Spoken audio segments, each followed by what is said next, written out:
ચિત્રકૂટ ધામ તલગાજરડામાં યોજાયો સંતવાણી સન્માન સમારોહ।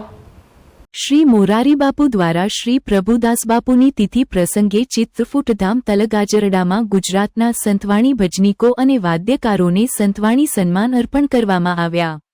શ્રી મોરારી બાપુ દ્વારા સંતવાણી સર્જક વંદનામાં ભક્ત કવિ શ્રી ધીરા ભગત માટે પ્રતિનિધિ શ્રી નારાયણભાઈ રબારીને સન્માન અર્પણ થયું। ભજનીક શ્રી રામદાસ ગોંડલિયા, તબલાવાદક શ્રી ભૂપતભાઈ પેન્ટર, બેન્જોવાદક શ્રી ચંદુભાઈ ડાભી અને મંજીરાવાદક શ્રી વિજયકુમાર ગોંસાઈ સન્માનિત થયા।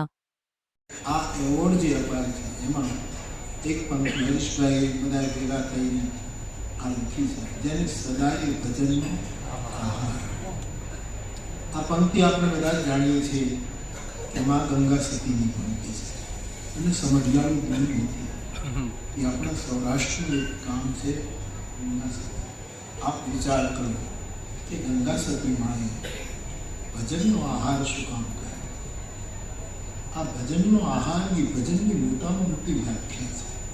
ભજન અને ભજન શબ્દ જ ભજન છે। ભજન એટલે સેવા, સંસ્કૃતમાં ભજન એટલે સેવા, ભજ ધાતુ સેવાયામ। તમે ભજન બોલો એટલે ભજન, આ બધી સેવા છે જે ભજન ગાય છે, વગાડે છે। એક અર્થમાં અત્યારના કાળ પ્રમાણે આપણે ધર્મ, અર્થ, કામ, મોક્ષ બધું જોઈતું હોય અને સમાજે આપવું જોઈએ, એમાં કોઈ ઉપકાર નથી કરતો, પણ ભજનનું મૂળ અર્થ તો સેવા છે। આપણે સેવા કરે છે।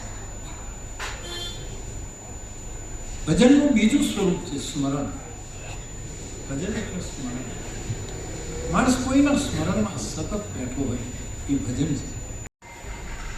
જે દિવંગત વરિષ્ઠો હતા એને બાપુ ભૂલ્યા નહોતા, એટલે સૌ પહેલા 40 એવા ગુજરાતી ભજન સાહિત્યના વિરલાઓ જેમ કે પૂજ્ય સેવાદાસજી મહારાજ,